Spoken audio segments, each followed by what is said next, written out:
bertanya, ala unabbiukum bi khairi a'malikum wa azkaha 'inda malikikum wa arfa'iha fi darajatikum wa khairil lakum min infaqiz zahabi wal fiddah wa khairil lakum min an talqaw aduwakum fatadribu a'naqahum wa yadribu a'naqakum. Kata Nabi, wahai sahabat-sahabat, maukah kalian aku sampaikan amal yang paling baik untuk kalian? Amal di sini pekerjaan, amal di sini perbuatan, amal di sini perkataan, semua yang berkaitan dengan aktivitas, baik itu lisan, kemudian berpikir, kemudian merasa, kemudian berbuat, kemudian berjalan, semuanya. Ala ukhbirukum bi khairi a'malikum, maukah kalian aku gambarkan, aku jelaskan, aku beritakan khairi a'malikum, amalan yang paling baik. Yang bisa kalian lakukan dengan lisan, maka menjadi lisan terbaik.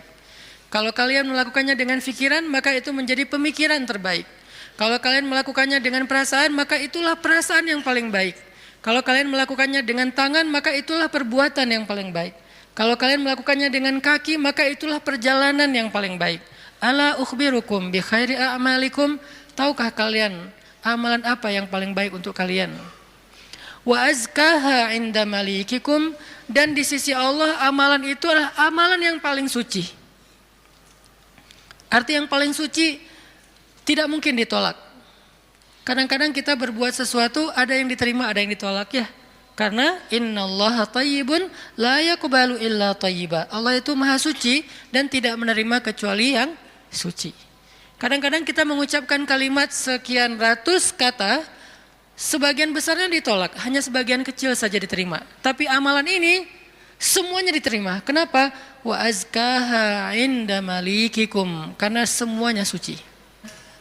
Satu hadis tentang ketika Nabi SAW bertanya kepada para sahabat tentang, bertanya dalam makna menawarkan kepada para sahabat, ala ukhbirukum, dalam riwayat yang lain, ala unabbiukum bi khairi a'malikum, maukah kalian aku sampaikan, aku kasih tahu amal yang paling baik yang bisa kalian lakukan, amal yang paling baik. Wa azkaha 'inda malikikum, dan kedudukannya di sisi Allah adalah amal ini adalah amal yang paling suci. Artinya udah pasti diterima oleh Allah, nggak ada yang tertolak sama sekali. Dan Allah suka banget dengan amal ini, karena disebut dengan suci berarti Allah suka, karena Allah maha suci, maha baik, maha sempurna dan mencintai kebaikan ataupun kesucian. Wa azkaha 'inda malikikum wa arfa'iha fi darajatikum, dan dia menjadi amal yang paling tinggi mengangkat derajat seseorang. Jadi kalau kita ngerasa hidup kita nih sering diremehin orang, kalau kita tuh ngerasa kita tuh joker banget ya, tahu banget rasanya diremehin, dicela, dihina, nggak dianggap, apalagi dicuekin dan seterusnya, perlakuan-perlakuan merendahkan dari manusia, dan kita ingin dihargai nih.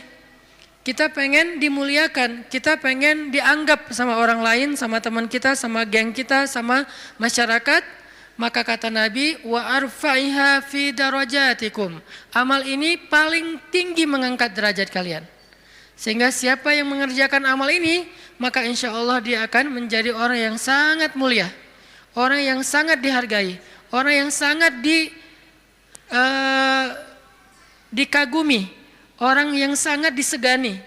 Arfa'iha fi darajatikum wa khairin lakum min infaqiz zahabi wal fiddah. Ini lebih dahsyat lagi. Amalan ini lebih baik daripada kalian menginfakkan emas dan perak. Lebih baik daripada menginfakkan emas dan perak. Siapa di antara kita yang pernah sedekah emas 1 kilo? Nggak ada yang pernah, termasuk yang nanya. Mana pernah kita sedekah emas 1 kilo? Yang seharga sekarang berapa sekilo emas? Nggak jualan Ustaz. Berapa? Kurang lebih 700 juta? 600 ya? 600-an juta. Ternyata ada pedagang emas di belakang. Sekarang harga 1 kilo emas 600-an juta misalnya. Siapa dari kita yang pernah berinfak 600 juta dan itu berkali-kali dalam satu hari? Bukan berkali-kali dalam setahun, berkali-kali dalam satu hari. Sekilo. Tar siang, sekilo. Sore infak sekilo. Malam mau tidur sekilo lagi. Sehari 5 kilo. Dan bahkan bisa puluhan kilo, ratusan kilo. Sehingga Nabi mengatakan wa khairil lakum min infaqiz zahabi wal fiddah. Lebih baik bagi kalian, bukan sama, lebih baik daripada berinfak dengan emas dan perak. Makanya Nabi mengatakan khairi a'malikum, sebaik-baik amal, sebaik-baik perbuatan. Wa khairil lakum, ini ada yang lebih dahsyat lagi. Wa khairil lakum min antalqau aduwakum fatadribu a'naqahum wa yadribu a'naqakum. Lebih baik bagi kalian daripada kalian pergi berperang untuk menghadapi musuh-musuh kalian. Menghadapi musuh-musuh Allah, menghadapi orang-orang yang kufar. Lebih baik daripada kalian berjihad, lalu kalian bertemu dengan musuh kalian, fatadribu a'naqahum, sehingga kalian menebas batang leher mereka, au yadribu a'naqahum, atau mereka yang akan menebas batang leher kalian. Apa maksudnya? Lebih baik daripada jihad dengan dua kemungkinan. Satu, menang dalam peperangan. Dua, syahid dalam peperangan. Ternyata lebih baik daripada syahid, coba. Fatadribu a'naqahum wa yadribu a'naqakum. Kalian membunuh mereka atau mereka akan membunuh kalian. Ada dua kemungkinan dalam peperangan kan? Kalau enggak menang seperti perang Badar, perang Ahzab dan yang lain-lainnya, atau kalian akan terbunuh dalam peperangan itu sebagai syuhada. Dan ini khairun, lebih baik daripada itu semua. Lebih baik daripada menang dalam peperangan jihad, atau lebih baik daripada syahid dalam peperangan jihad. Lalu para sahabat langsung menjawab dengan serentak, bala ya Rasulullah, tentu ya Rasulullah, amal apa ini? Kok dia bisa lebih baik dari semua perbuatan kami, dia lebih disukai oleh Allah, dia lebih tinggi derajat bagi yang melakukannya, dia lebih berharga daripada emas dan perak, dia lebih berharga, lebih mulia daripada menang dalam medan jihad, bahkan dia lebih istimewa daripada syahid dalam peperangan membela agama Allah. Bala ya Rasul, tentu ya Rasul, apa amalan yang istimewa ini? Nabi mengatakan zikrullahi ta'ala, zikir kepada Allah subhanahu wa ta'ala. Ternyata sebegitu gampangnya. Sehingga Allah subhanahu wa ta'ala berkali-kali nanya kepada kita di surat Ar-Rahman, fabi ayyi ala'i rabbikuma tukadziban, nikmat Tuhanmu yang mana yang kamu dustakan?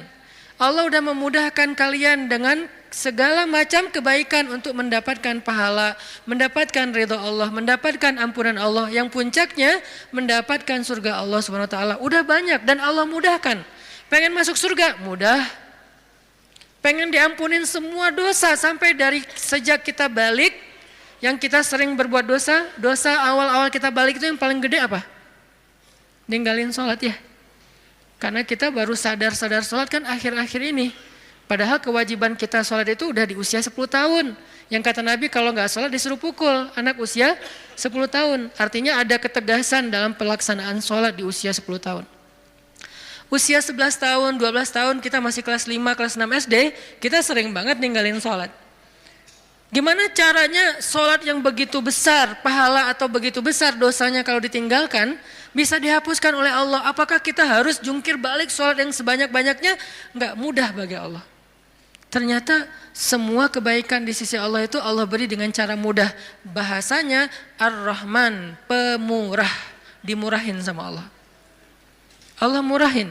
Mau surga? Murah. Padahal surga itu mahal. Kata Nabi, ala sil'atallahi hiyal ghaliyah, ala sil'atallahi hiyal jannah. Bukankah harta Allah itu mahal dan harta Allah itu adalah surga?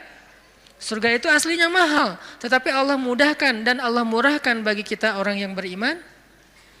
Ampunan Allah itu berharga, tapi Allah murahkan.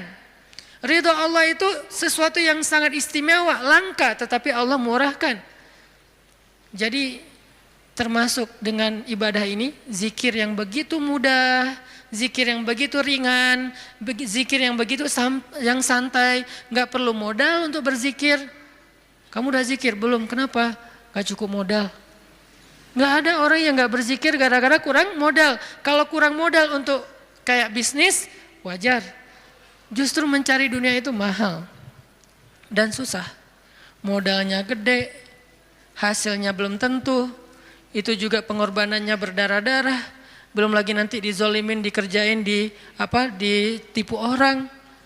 Setelah sekian lama baru dapat, udah tua. Itulah dunia. Susah banget ngedapetinnya. Ngerasain gak susah banget ngedapetin dunia? Ngedapetin dia, susah kan? Susah banget. Perjuangannya ya Allah, luar biasa. Kok Ustaz bisa menjiwai sekali kalimat itu? Mengalami. Itulah dunia. Sedangkan apa yang Allah tawarkan di akhirat itu ringan, tetapi kita mungkin itulah kelemahan saya dan kita semua, bahwa memang kita lebih memilih yang susah, udah gitu berkeluh kesah, meninggalkan yang mudah dan mendustakan nikmat Allah. Kita pilih yang susah, pas udah capek berkeluh kesah. Ya Allah, kita nuduh Allah macam-macam. Padahal Allah udah ngasih yang paling mudah, tapi kita abaikan dan kita kufur kepada nikmat Allah. Jadi teman-teman yang dirahmati Allah, Nabi sendiri yang menawarkan kepada kita sekarang dalam hadis riwayat Hakim Tirmidzi dengan derajat yang sahih tadi. Ala unabbiukum ya syabab Bandung, maukah kalian aku berikan sebuah amalan wahai pemuda-pemuda Bandung? Apa itu? Amalan yang khairul lakum min infaqiz zahab, yang lebih baik daripada menginfakkan emas, lebih baik daripada mati syahid, walaupun syahid juga tetap mulia, lebih baik daripada menang dalam peperangan. Tentu kita akan menjawab seandainya kita ketemu dengan Nabi, bala ya Rasulullah, tentu ya Rasul, apa amal itu apa? Dan kita mengatakan bala bukan dengan kalimat cuek, bukan dengan kalimat boleh sih, apa nih Rasul, enggak gitu. Kita ngomongnya itu bala dalam bahasa Arab sesuatu yang kayak antusias banget. Kalau mereka nggak antusias, mereka nggak akan bilang bala. Mereka bilang bala ya Rasulullah, artinya antusias. Sehingga kita menjiwai hadis ini, walaupun kalimat hadis ini nggak terlalu panjang, cuma satu kalimat pendek yang kalau dibaca kurang dari 5 menit selesai. Tapi menjiwainya, memahaminya itu butuh waktu sampai kita bisa benar-benar senang dengan nasihat dari Nabi ini. Bukankah banyak orang cari nasihat jauh-jauh ya? Sekarang yang ngasih nasihat Nabi langsung. Sehingga kita mengatakan, bala ya Rasul, apa itu ya Rasul, apa amalan itu? Saya pengen dapat semua kebaikan yang Nabi katakan tadi. Lebih dari ini, lebih dari ini, lebih dari ini. Dan Allah sangat suka dengan amal itu. Otomatis Allah suka dengan orang yang beramalnya. Zikrullah kata Nabi, mengingat Allah, berzikir kepada Allah. Makanya itulah kenapa Allah Subhanahu wa taala berfirman di surat Al-Ahzab yang tadi kita baca. Ya ayyuhalladzina amanu uzkurullaha dzikran katsira wasabbihuhu bukratan wa asila. Wahai orang yang beriman, ingatlah Allah, berzikirlah kepada Allah dengan zikir yang sebanyak-banyaknya. Kenapa? Karena zikir itu ringan. Allah nggak nyuruh kepada kita sesuatu yang berat. Allah belum bilang jahidul kuffar, perangilah orang-orang kufur. Allah baru mengatakan anfiqu min amwalikum, sedekahkan harta kalian, min amwalikum, sebagian dari harta kalian. Enggak. Itu mungkin buat kita masih butuh waktu belajar. Sekarang Allah mengatakan uzkurullaha dzikran katsira, ingatlah Allah, sebutlah Allah, zikirlah kepada Allah sebanyak-banyaknya. Kenapa? Lebih baik dari semua tawaran-tawaran yang itu. Allah kalau nawarin kita untuk jihad, kemungkinan besar kita akan mencari-cari alasan. Dan orang yang mencari-cari alasan dari kewajiban berjihad, apabila sudah wajib, maka dia udah jelas sifat kemunafikannya. Baca nanti di ayat-ayat tentang jihad, surat At-Taubah, surat Al-Anfal, termasuk surat Al-Ahzab. Ada banyak cerita-cerita tentang jihadnya Nabi, dan sebagian besar orang yang menolak atau mencari alasan untuk enggak ikut sama Nabi, itu tuh udah pasti terlihat jelas kemunafikan pada diri mereka. Sehingga Allah menggolongkan mereka termasuk orang munafik. Allah marah kepada mereka sehingga menyebutkan dengan kalimat kabura maqtan indallah. Allah marah sekali dengan kata-kata mereka. Di dalam surat yang lain dikatakan mereka itu termasuk orang-orang yang pendusta.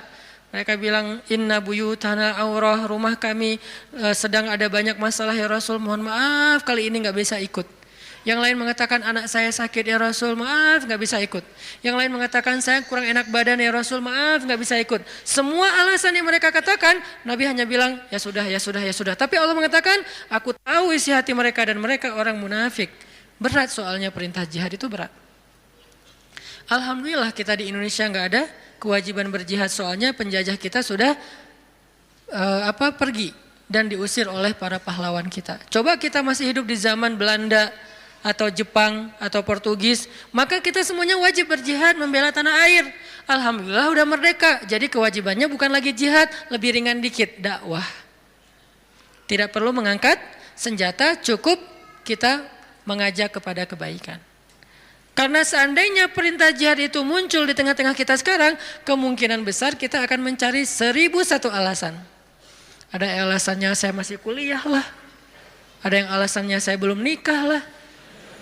Memang ada alasan gak bisa berjihad gara-gara belum nikah. Ustadz, nanti kalau saya syahid terus saya belum, statusnya masih jomblo gimana Ustadz? Gak usah dibahas sekarang. Hampir kepancing. Artinya ya kalau seandainya perintahnya adalah jihad, kita mungkin termasuk orang-orang yang anulir di awal waktu, udah langsung dicoret, gak masuk. Kalaupun kita mau, tetap nggak diizinkan. Kenapa? Nggak cukup syarat. Pegang senjata nggak pernah, baru jalan 100 meter udah ngos-ngosan, nggak makan sehari udah lemes. Ya, gimana mau jihad? Padahal jihad itu fisiknya luar biasa, nggak tidur berhari-hari, apalagi ya tanya aja ke teman-teman dari militer lah. Latihan aja udah seberat itu, gimana menghadapi musuh? Kita mau berangkat pun nggak diizinkan karena nggak memenuhi syarat. Itu perintah jihad. Ternyata ada yang lebih baik daripada jihad. Zikrullah. Perintah berinfak. Kata Allah, berinfaklah dengan harta terbaik. Lan tanalul birra. Tidaklah sempurna kebaikan kalian hatta tunfiqu mimma tuhibbun. Sampai kalian berinfak dengan harta yang paling kalian cintai. Langsung kita ingat, harta yang paling saya cintai. Udah belum kita berinfak dengan harta yang paling kita cintai? Ada yang baru beli mobil sebulan yang lalu. Ini yang paling saya cintai. Anak masuk ke mobil, awas, sendal, sepatu. Nggak boleh kotor mobilnya. Cewek baru beli misalnya kosmetik, infak kosmetik. Atau baru beli rumah dikasih sama suaminya, rumah baru banget. Baru naik ke sofa, jangan ini kotor. Sofanya dijaga, nggak boleh kotor. Apalagi kita baru beli sesuatu yang paling berharga buat kita, harta yang sifatnya materi. Maka kata Allah, tidak sempurna infak kita sampai kita pernah, walaupun nggak apa-apa, nggak usah sering-sering, pernah menginfakkan harta yang paling kita cintai. Berat pasti, karena infak kita itu baru harta yang sisa. Kelebihan harta, bahasa lembutnya. Kalau bahasa vulgarnya sisa. Infak makanan sisa. Infak pakaian sisa, giveaway. Apalagi infak uang sisa, receh. Jadi infak kita tuh masih infak sisa. Baik Ustadz, baik, tetapi belum sempurna. Karena ada derajat, ada tingkatan-tingkatan. Ada yang menginfakkan harta yang lebih, oke, sisa. Ada yang menginfakkan setengah hartanya. Ada yang menginfakkan yang paling dia cintai. Ada yang menginfakkan seluruh hartanya, yaitu Abu Bakar As-Siddiq. Kita level yang paling dicintai aja belum sanggup. Lalu Nabi mengatakan, mau enggak kalian aku tawarkan yang lebih baik daripada infak harta yang paling kalian cintai? Lebih baik daripada memberikan mobil kesayangan kalian. Lebih baik daripada memberikan pakaian kesukaan kalian. Lebih baik daripada, saya kadang-kadang diminta kupluk aja. Ada teman-teman di luar kota misalnya pas saya datang, Ustadz boleh minta kupluk Ustadz? Aduh ini warna kesukaan saya. Baru kupluk yang warna kesukaan aja kayak berat mau ngasih, hijau dan abu. Pernah dulu karena gak bisa nolak dia udah baik banget sama saya. Sampai sekarang saya ingat-ingat itu topi ya, kesukaan saya banget tuh. Sampai sekarang diingat-ingat. Kalau ketemu dia saya langsung nyari dia, kok gak dipakai sih topinya, balikin dong kalau gak dipakai gitu kan ya. Saking kayak emang kesukaan saya banget. Itu aja gak bisa padahal murah loh. Masih hitungan puluhan ribu atau ratusan ribu. Baju yang kesukaan saya yang saya sering pakai tuh kotor cuci langsung, keringin, setrika pakai lagi karena senang banget dengan baju itu. Diminta sama orang lain, mau nggak ngasih? Kayak masih berat. Nabi itu pernah dimintain baju yang beliau suka banget, diberikan oleh Raja Khorasan. Beliau pakai baju itu kayak sweater karena baju musim dingin. Beliau pakai kayak sweater gitu keluar rumah. Tiba-tiba kata seorang laki-laki di jalan, ya Muhammad bajunya bagus banget, boleh minta nggak? Orang Badui terlalu jelas ngomongnya, to the point. Muhammad tuh bajunya bagus banget, boleh minta enggak? Nabi langsung senyum, kamu suka? Ya, langsung dibuka sama Nabi, dikasih. Nabi pulang dalam keadaan gak pakai baju. Coba, dingin-dingin. Gak ada alasan, aduh saya lagi gak pakai daleman, dingin nih. Gimana ya? Enggak pakai alasan, langsung ngasih. Nabi emang udah paling sempurna lah, udah gak usah dibandingkan. Jadi kalau bicara infak yang paling disukai, Nabi itu udah lewat lah. Kita baru baju aja, kupluk, topi, mikir. Ada papan skate, walaupun gak jago main, tapi ada papan skate yang kayak buat saya tuh kayak ini kayak bersejarah. Saya paling sering jatuh karena papan ini gitu. Terus kalau ada yang Ustadz mau gak give away papan skate untuk donasi atau apa, itu masih mikir lama. Ya udah deh, yang ini aja deh. Ada 3 misalnya, ngasih yang jarang dipakai. Masih gitu coba. Nah sekarang Nabi bilang, mau gak aku tawarin sesuatu yang lebih istimewa daripada kamu berinfak dengan semua barang kesukaan kamu. Koleksi kesukaan kamu. Ternyata ada yang lebih istimewa. Apalagi? Infak, jihad, syahid, dan yang lain-lainnya. Nabi mengatakan, mau enggak yang lebih baik dari semua amal kalian? Tahajud, amal itu jamak. Tahajud, puasa Senin Kamis, infak, jihad, tilawah, dan seterusnya. Apa ya Rasul? Zikrullah. Ternyata kita kira jawabannya bakal amal yang susah, amal yang berat, amal yang langka orang bisa ngelakuin. Ternyata amal yang ringan banget, amal yang sepele banget. Tetapi itulah bukti bahwa Allah Rahman, Allah Maha Pemurah, Allah gak mau menyusahkan hambanya. Makanya berulang kali saya katakan ayat yuridullahu bikumul yusra wala yuridu bikumul usr. Allah tuh memang pengen mudahin kalian. Allah tuh gak suka menyusahkan kalian. Kita sendiri aja yang nyari kesusahan. Kita sendiri yang nyari ribet. Allah tuh carinya yang mudah-mudah aja buat kita. La yukallifullahu nafsan illa usaha. Salat gak bisa berdiri, duduk. Gak bisa duduk, berbaring. Gak bisa tepat waktu, dijamak. Buru-buru, dikosor. Lupa, dikodok. Tapi jangan istiqomah. Setiap hari kodok subuh. Nah ini istiqomah. Ini artinya teman-teman, Allah tuh pengen memudahkan kita zikir. Tapi jangan mentang-mentang Allah memudahkan kebaikan untuk kita, lantas kebaikan itu jadi bernilai murah bagi kita. Enggak. Sesuatu yang mudah di sisi Allah tidak selalu murah. Itu kan mindset manusia ya. Yang mudah itu jadi murah kan. Yang susah itu jadi berharga mahal. Yang langka makin mahal, makin langka makin mahal. Allah enggak kayak gitu. Matematika Allah bukan makin langka makin mahal. Justru makin dekat kepada Allah walaupun itu mudah, maka itu makin mahal. Sekedar mengatakan Masya Allah, itu tuh mahal banget. Sekedar mengatakan Bismillah, itu tuh mahal banget. Tapi mudah Ustadz, semua orang bisa lakuin. Gak apa-apa, karena ketika dia melakukan itu gak akan mengurangi hak kita. Itulah bedanya dunia dengan akhirat. Dunia kalau orang dapat, bagian kita berkurang. Akhirat orang dapat, bagian kita sama sekali tidak terganggu. Malah kalau orang dapatnya lewat kita, bagian kita bertambah. Kalau dunia susah hitung-hitungan kayak gini. Karena memang kecil, direbutin rame-rame. Akhirat itu besar, direbutin sedikitan.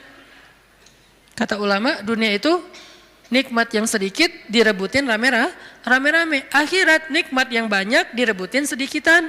Sehingga tidak akan pernah berkurang, apalagi menjadi persaingan yang tidak sehat.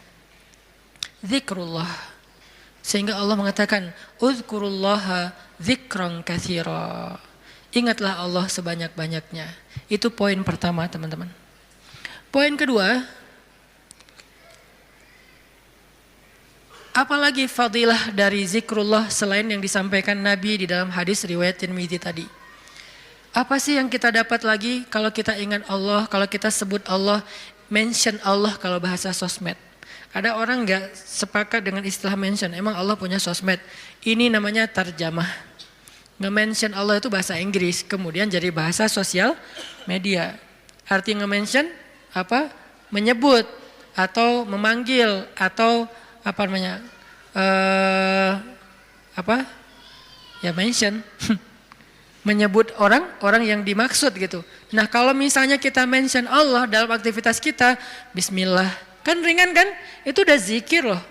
Jangan berpikir zikir itu hanya sekedar subhanallah, subhanallah, subhanallah, subhanallah. Enggak. Zikir itu yang disebut dengan qiyaman wa qu'udan wa ala junubihim, dalam keadaan berdiri, dalam keadaan duduk, dalam keadaan berbaring. Maksud dari ayat itu tuh total dari daily life kehidupan kita, itu kita bisa zikir sama Allah. Dengan minimal mention Allah dalam setiap aktivitas kita. Memulainya bismillah. Menyudahinya alhamdulillah. Di antara keduanya kita bisa bilang masya Allah, kita bisa bilang subhanallah, kita bisa bilang Allahu Akbar, kita bisa bilang la haula wala quwata illa billah, kita bisa bilang innalillah. Tetapi awal dan akhirnya bismillah alhamdulillah. Kita bisa bilang a'udzubillah. Banyak kalimat. Ustadz, saya nggak hafal banyak zikir-zikir yang panjang. Itu adalah pertanyaan Bilal. Ya Rasulullah, saya nggak punya dandana. Dandana itu wirid kalau bahasa pesantren. Saya tuh nggak punya wirid yang panjang seperti Nabi dan Ibnu Abbas. Ibnu Abbas itu sahabat Nabi yang ilmunya banyak. Gimana dong ya Rasul? Saya tuh nggak punya wirid-wirid yang panjang. Doa saya tuh ya gitu-gitu aja. Zikir saya ya itu-itu aja. Gimana dong ya Rasul? Nabi nanya, emang wirid kamu apa wahai Bilal? Kata Bilal, wirid saya, Allahumma inni as'aluka ridhaka wal jannah wa a'udzubika min sakhatika wan nar. 4. Ya Allah, saya minta ridhamu dan surgamu, dan saya berlindung dari kemarahanmu dan nerakamu. 4 hal itu. Nabi tersenyum. Kata Nabi, ya Bilal, wirid kami walaupun panjang kemana-mana, intinya 4 itu juga sama. Ini betapa Nabi itu orangnya tidak mau menyusahkan. Allah tidak pernah menyusahkan hambanya, Nabi tidak mau menyusahkan umatnya. Sama-sama memudahkan. Sehingga walaupun Bilal hafalnya cuma 4 kalimat wirid, kata Nabi, wirid kami yang panjang itu wahai Bilal, yang 1 jam itu intinya 4 juga sama. Sehingga Bilal merasa berbesar hati, alhamdulillah kalau gitu ya Rasul, gak apa-apa, gak apa-apa. Akhirnya Bilal terus saja wirid dengan wirid itu. Wiridnya Muaz misalnya, Allahumma a'inni ala zikrika wa syukrika wa husni ibadatik. Udah selesai. Siapa lagi? Wiridnya sahabat yang tidak disebutkan namanya tetapi dia dapat banyak kebaikan. La hawla wala quwata illa billah. Ringan banget. La hawla wala quwata illa billah. Ringan sekali untuk diucapkan. Ada lagi yang lebih ringan. Subhanallahi wa bihamdih. Atau dibalik. Subhanallahil wa bihamdi subhanallahil azim, atau dibalik subhanallahil azim wa bihamdi. Sama-sama kebaikan, cuman beda fadilah. Inilah zikir. Apa yang kita dapatkan dengan zikrullah Ustaz? Apa yang kami dapatkan dengan zikrullah ya Rasul? Apa yang kami dapatkan dengan mengingatmu ya Allah? Selain apa yang digambarkan Nabi tadi. Kata Allah, fadhkuruni azkurukum. Ingat aku ingat kalian. Fadhkuruni azkurukum. Ingat aku ingat kalian, diingat oleh Allah. Itu yang paling berharga. Diingat oleh Allah. Kapan? Di dunia ketika Allah turunkan rahmatnya ke muka bumi setiap malam, Allah mengingat kita, wahai malaikat jangan lupa rumahnya fulan. Wahai malaikat jangan lupa fulan bin fulan. Wahai malaikat yang itu dulu, ini dulu, hambaku yang ini dulu. Kenapa? Karena kita ingat Allah terus, Allah ingat kita. Dan ingat Allah kepada kita tuh wala dzikrullahi akbar. Ingat Allah kepada kita itu jauh lebih dahsyat daripada ingat kita kepada Allah. Makanya kalimatnya wala dzikrullahi akbar. Ingatnya Allah kepada hambanya itu lebih dahsyat daripada ingatnya hamba kepada Allah. Gimana dahsyatnya? Idza dzakarani fi nafsihi dzakartuhu fi nafsi. Kalau dia ingat aku di dalam dirinya, aku ingat dia dalam diriku, dalam diri Allah. Idza dzakarani fi mala'ih dzakartuhu fi mala'in khairum min. Kalau dia ingat aku dalam majelisnya, aku ingat dia dalam majelis yang lebih baik dari itu. Idza taqarraba ilayya shibran taqarrabtu ilaihi zira'an. Kalau dia mendekat kepadaku sejengkal, aku mendekat kepadanya sehasta. Kalau dia mendekat kepadaku zira'an sehasta, aku mendekat kepadanya ba'an sedepah. Kalau dia datang kepadaku berjalan, aku datang kepadanya berlari. Wala dzikrullahi akbar. Ingatnya Allah kepada hambanya lebih dahsyat daripada ingatnya hamba kepada Allah. Lebih duluan. Makanya kalau kita spontan ingat Allah, Masya Allah ini nikmat dari Allah. Allah juga akan spontan lebih dahsyat dari itu ingat kita. Nih hambaku, nih hambaku, nih hambaku. Sehingga ketika Allah punya hadiah untuk hamba-hambanya di muka bumi, kita duluan yang diingat. Kesini dulu sebelum yang lain. Kenapa? Fadhkuruni adzkurkum. Ingat aku ingat kalian. Itu satu. Nanti di padang mahsyar Allah juga akan mengingat kita. Di antara sekian miliar hamba-hambanya, jin dan manusia. Kok bisa Allah manggil nama kita? Wala dzikrullahi akbar. Allah itu enggak pernah lupa. Allah mengingat kita lebih dahsyat. Sehingga tiba-tiba di padang mahsyar nama kita dipanggil Allah. Fulan bin fulan. Labbaika ya Rabbi.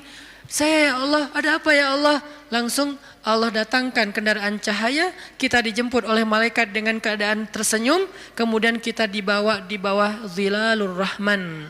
Naungan Allah yang maha rahmat. Panggil lagi nama yang lain. Fulan bin fulan. Labbaika ya Rabbi. Aku penuhi panggilanmu ya Allah. Datang masuk dalam naungan Allah. Lalu nanti di surga. Fulan bin fulan. Masuk lagi ke surga lebih dulu. Bi ghairi hisab kalau perlu. Tanpa hisab. Wala azab. Dan tidak diazab. Kenapa? Wala zikrullahi akbar. Makanya ingat Allah di dunia. Nanti Allah bakal ingat kita di akhirat. Dan ingat Allah itu lebih dahsyat daripada kita. Itu satu dari makna fadhkuruni adzkurkum. Makna yang lain kata ulama tafsir dari kalimat fadhkuruni adzkurkum, ingat aku ingat kalian, maksudnya ingatlah aku ketika kalian senang, nanti aku juga akan ingat kalian ketika kalian susah. Itu tafsir kan banyak ya, dan semuanya insya Allah ada argumentasi ilmiah dan dalil. Berarti semuanya bisa dipakai. Bisa ingat di sini artinya kita ingat Allah di dunia, Allah ingat nanti kita di akhirat. Kita ingat Allah ketika dapat nikmat, Allah nanti ingat kita ketika menambahkan nikmat. Atau kita ingat Allah ketika kita senang, nanti Allah akan ingat kita ketika kita susah. Gimana mengingat Allah ketika kita senang? Mudah, bilang aja alhamdulillah. Gampang kan? Saya enggak mengatakan harus selamatan, potong sekian kambing. Tapi kan itu syukur Ustaz, ya nggak apa-apa. Tetapi yang paling ringan dulu kita belajar, yang paling simpel dulu aja deh. Biar kita nggak beralasan, susah Ustaz untuk mengingat Allah ketika kita senang. Harus manggil anak yatim, harus bikin selamatan di rumah, riweh. Nggak usah riweh-riweh, udah aja bilang alhamdulillah. Mau lebih panjang dikit, hadza min fadli rabbi, ini anugerah dari Rabbku. Hadza rahmatun min Rabbi, ini rahmat dari Rabbku. Mention Allah pokoknya ketika kita dapat nikmat. Nanti Allah akan ingat kita ketika kita dapat masalah. Ada masalah, Allah langsung, hambaku ada apa? Allah langsung ingat kita. Dulu kamu ingat aku ketika aku kasih nikmat, sekarang kalau kamu ada masalah, aku akan ingat kamu dan membantu kamu dalam menyelesaikan masalah. Fadhkuruni adzkurkum. Itu janji Allah untuk orang yang berzikir. Semudah itu kita melakukannya. Dan sedahsyat itu balasan Allah kepada kita. Sehingga pertanyaan yang paling sederhana, kenapa kita malas berzikir? Dengan sekian banyak keistimewaan zikir itu, kenapa kita malas berzikir? Kenapa kita lebih bisa ngucapin banyak diksi, banyak kalimat, banyak kata, tetapi di dalam kalimat dan diksi-diksi kita yang banyak itu hampir nggak ada kata Allah. Kok bisa? Giliran menyebutkan nama Allah katanya berat. Giliran menyebutkan sekian banyak diksi, kadang-kadang diksinya itu sampai kita tuh artikulasinya nggak jelas, saking bahasanya nggak biasa kita ucapin, tapi kita berusaha biar terkesan ilmiah. Ya, kan ada orang yang kalau ngomong tuh pengen ngeluarin kata-kata ilmiah yang susah kan. Dia hafal-hafal kalimatnya, kadang-kadang dia kayak pakai bahasa Inggris biar terkesan kayak educated gitu.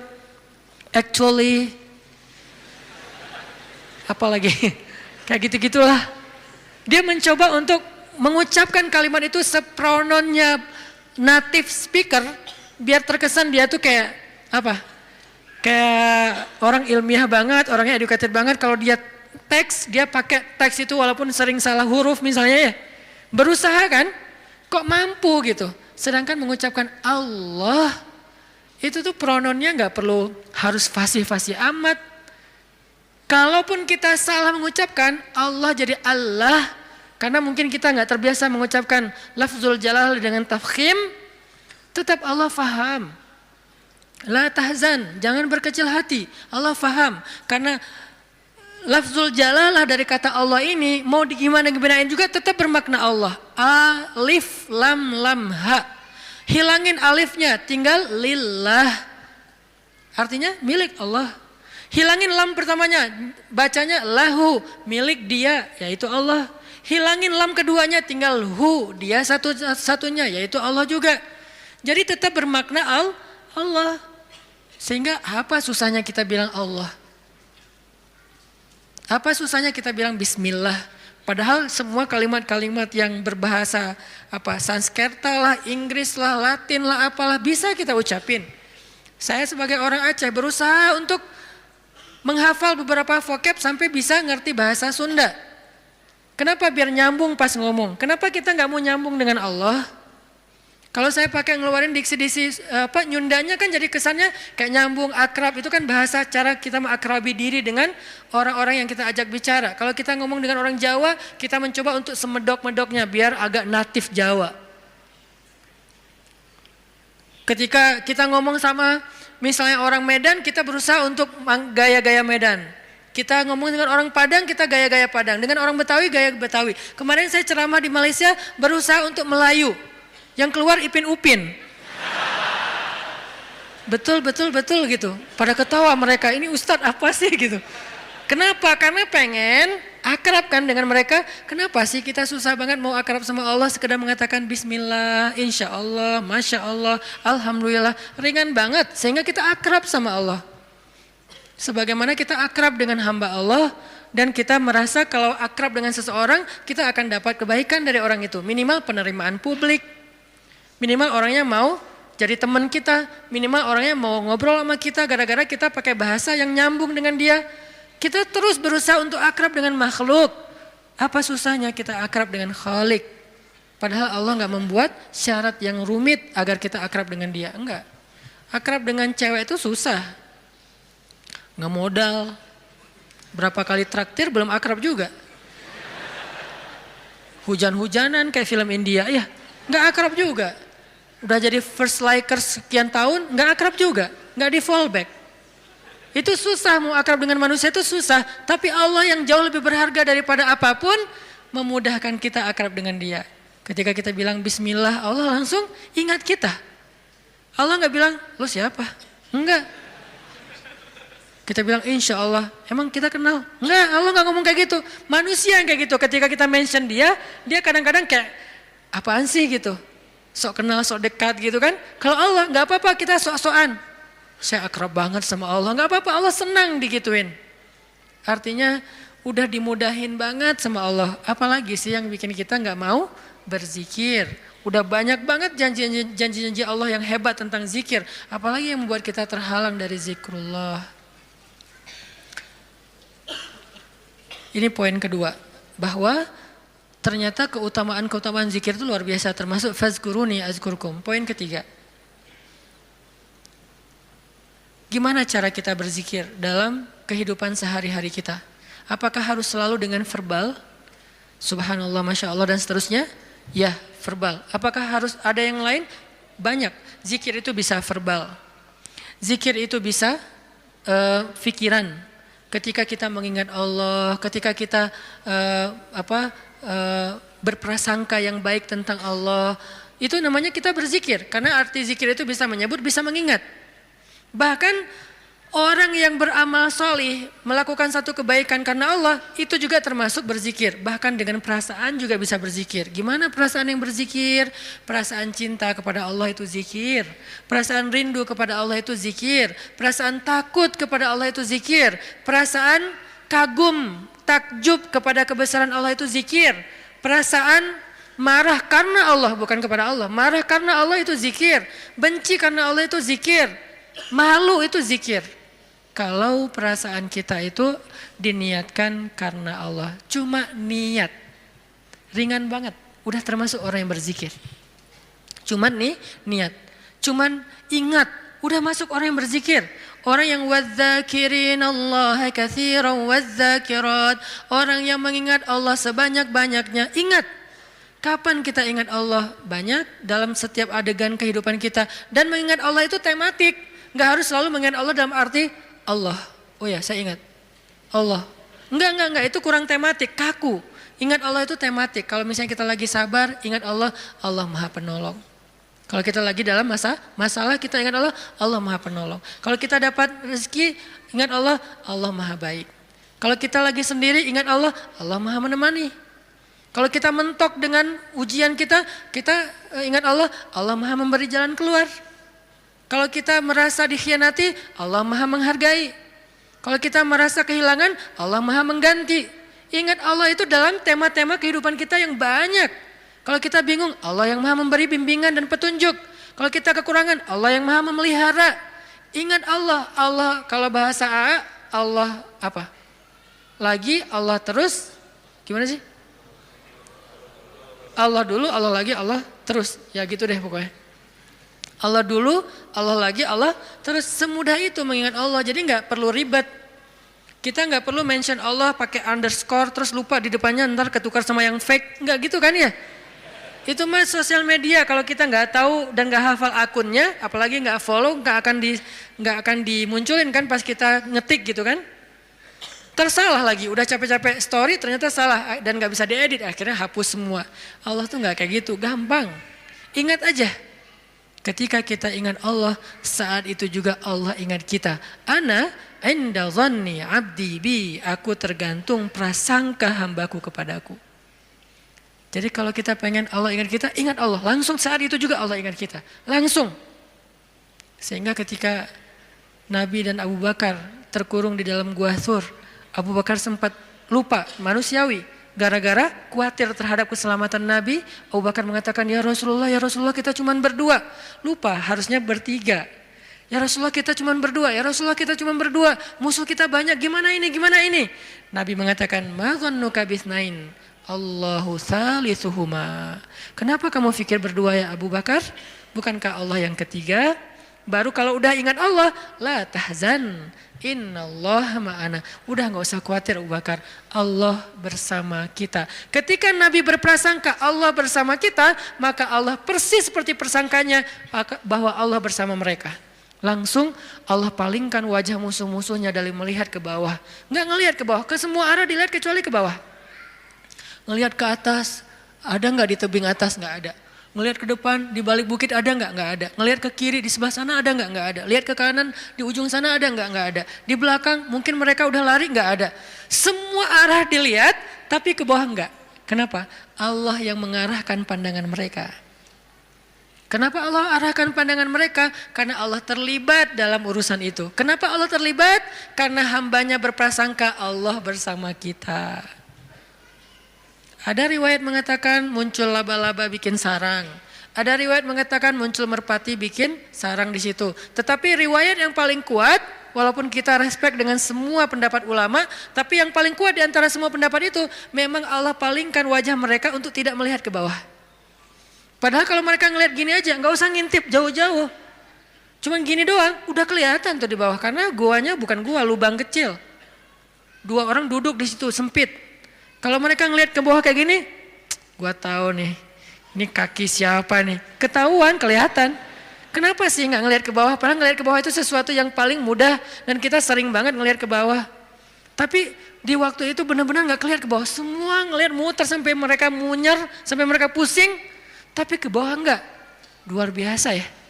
Berarti Allah bersama Nabi dan Abu Bakar. Kenapa?